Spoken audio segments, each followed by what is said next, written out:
Germany, Poland, or Portugal. Being a woman in Europe is not easy. Yes, being a female growing up in Europe can be very tormenting. Want to know why?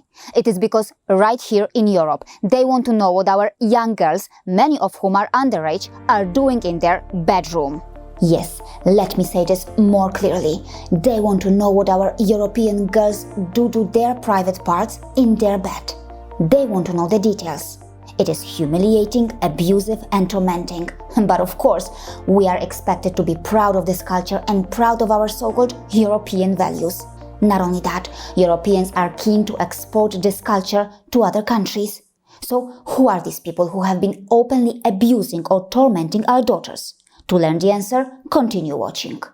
Juli is a young girl who's growing up in Germany. She's a Christian, specifically a proud Catholic. Like many other young girls around the world, she's starting to explore her sexuality. She started to explore her body's erogenous zones and how they respond when they are touched. In other words, she has just masturbated for the first time. But wait a minute, they are telling her that it is not allowed. Now Juli is afraid, very afraid. According to them, Juli must seek forgiveness because she has masturbated. She should now confess in front of a man who could be twice, thrice, or even 5 times of her age. She must apologize and seek forgiveness in front of a man who may be a pedophile. But forgiveness for what? Forgiveness for masturbating. But Juli is not the only one who is facing this. Unfortunately, this is the painful story of an indefinite number of girls in Europe and elsewhere who face societal and religious pressure to go to church, to confess, to masturbating. And then the horror doesn't end there. On various occasions, the priests then ask vulgar, sexually motivated and inappropriate questions seeking details about the confessor's sex life. This can be followed by sexual violence, blackmailing, or even something that has been described as child abuse. To make matters worse, many of the priests may be sexual offenders, rapists, or pedophiles themselves. And yes, confession is not restricted to masturbation or other sexual activity. It could be related to an act that is perceived, described, or understood as a sin. But going to confession is one of the most important and integral parts of our Christian culture. As mentioned here, at the very minimum, an Orthodox Christian should participate in the sacrament of confession at least once a year. And as explained here on Catholic.com, each of the faithful is bound by an obligation faithfully to confess serious sins at least once a year. And as mentioned here, in some Orthodox countries, it is common to go to confession once a week. Yes, you heard that right, even once a week. Personally, in Europe, I have come across the stories of many underage girls who have faced trauma, blackmail, humiliation, or sexual abuse by priests when they went to confession. All this takes place openly in our European and Western society, and yet it is widely tolerated, underreported, and is even considered normal by many. Now please give this a thought. For a moment, just imagine if Hindu temples in India were running the same operations openly.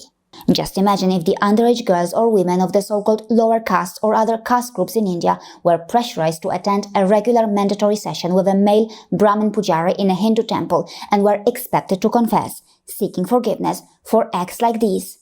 Just imagine how the Western world and their media outlets would react to that. Just imagine how the Western journalists would be beating their chest day and night while describing how horrible Hinduism is for women and children.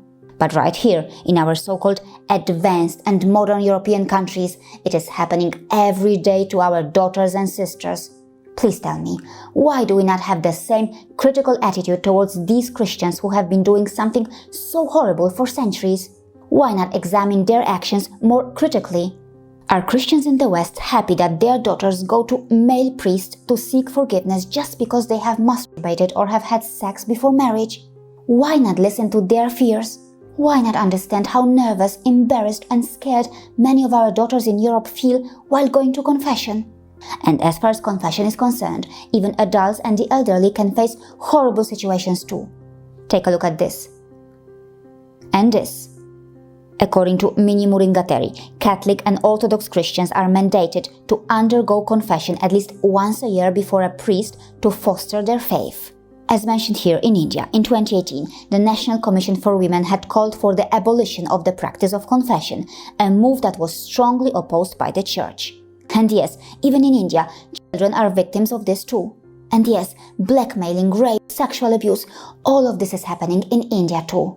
As described here on this Catholic education website, masturbation can be a grave sin and premarital sex is a mortal sin. Many Christians in the West are actively working to ensure Christianity expands in India and replaces India's native and indigenous cultures. But after converting to Christianity, will Indian parents be happy to send their vulnerable children and young daughters to confession? Now, let me share some harsh facts. About 1 in 5 children in Europe are victims of some form of sexual violence.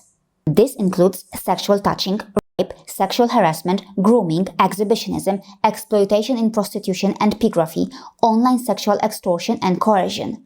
Between 70% and 85% of children know their abuser. The vast majority of children are victims of people they trust. As a Christian who was born and raised in Europe, I have faced several difficult situations too. I fell in love with a non-Christian man who I later married, and according to them, I am a sinner. And now I must go to confession. I am even expected to convert my husband, who is a Hindu from India, to Christianity. I am expected to baptize my children and convert them to Christianity. There can be huge societal pressure, and at times situations can be ugly, very ugly. That is my punishment for falling in love with a non-Christian. From the same church that claims to teach you about love and forgiveness. As many Christians in the West are slowly waking up and realizing how brainwashed they have been for so long, many in other parts of the world are getting converted to Christianity without a proper understanding of what Christianity is all about. After all, it is about seeking global conquest.